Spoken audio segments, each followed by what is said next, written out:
Welcome to my class.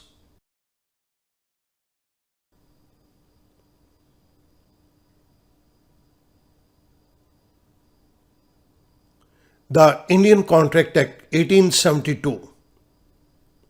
No adequacy of consideration. This is lecture number 44. Let's move on to the topic. No adequacy of consideration. According to law, the consideration need not be adequate. कानून के accordingly consideration जरूरी नहीं है कि पूरे amount की हो. The inadequacy of consideration will not invalidate the contract.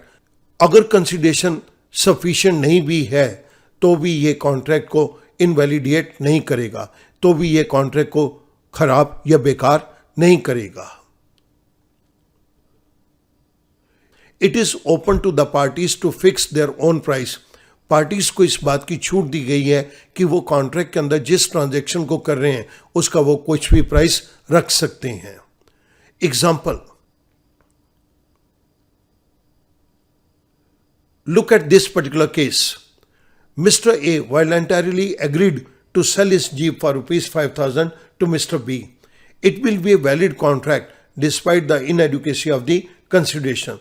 Mr. A ने अपनी इच्छा से इस पर्टिकुलर जीप को 5,000 रुपये में मिस्टर बी को बेचने के लिए एग्री किया. कानून की नज़र के अंदर ये ए और बी के बीच में एक वैलिड कॉन्ट्रैक्ट है, चाहे इसके अंदर कंसिडरेशन सफिशिएंट नहीं है. हम जानते हैं इस पर्टिकुलर जीप का प्राइस 5,000 रुपया नहीं हो सकता, लेकिन अगर ए अपनी इच्छा से 5,000 रुपया इसका प्राइस फिक्स करता है तो law says it's a valid contract. The law requires that there must be consideration in every contract. कानून के अकॉर्डिंगली हर कॉन्ट्रैक्ट के अंदर कंसिडरेशन का होना जरूरी है. However, the law does not question whether that consideration is sufficient or not. लेकिन कानून इसके बारे में कोई क्वेश्चन अराइज नहीं करता कि जो कंसिडरेशन रखी गई है वो सफिशिएंट है या नहीं है. इट मीन्स अगर कंसिडरेशन कम भी है तो भी ये कॉन्ट्रैक्ट इनवैलिड नहीं होगा.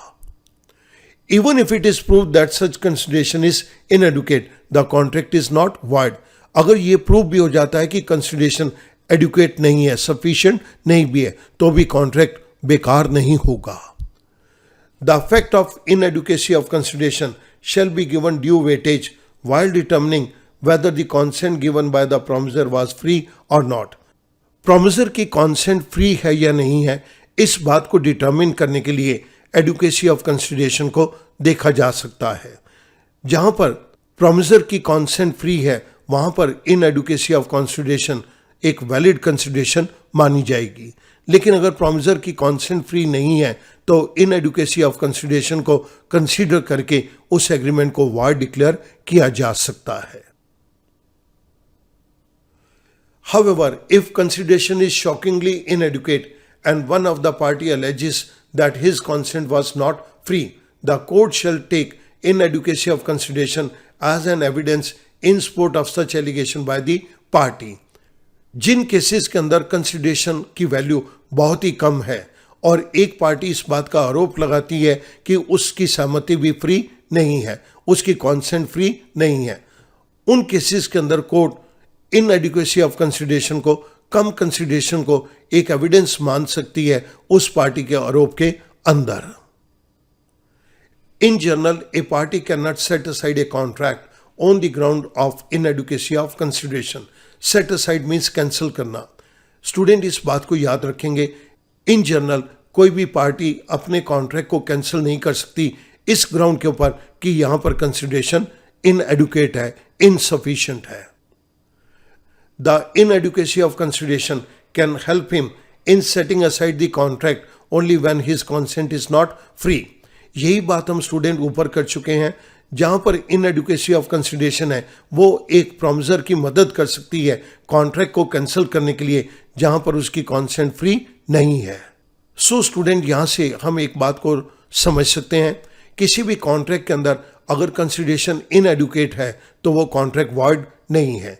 लेकिन अगर कंसिडरेशन इतनी कम है और एक पार्टी आरोप लगा रही है कि उसकी सहमति फ्री नहीं है, तो कोर्ट उसके आरोप के अंदर इनएडिक्वेसी ऑफ कंसिडरेशन को कंसीडर कर सकती है। Thank you very much.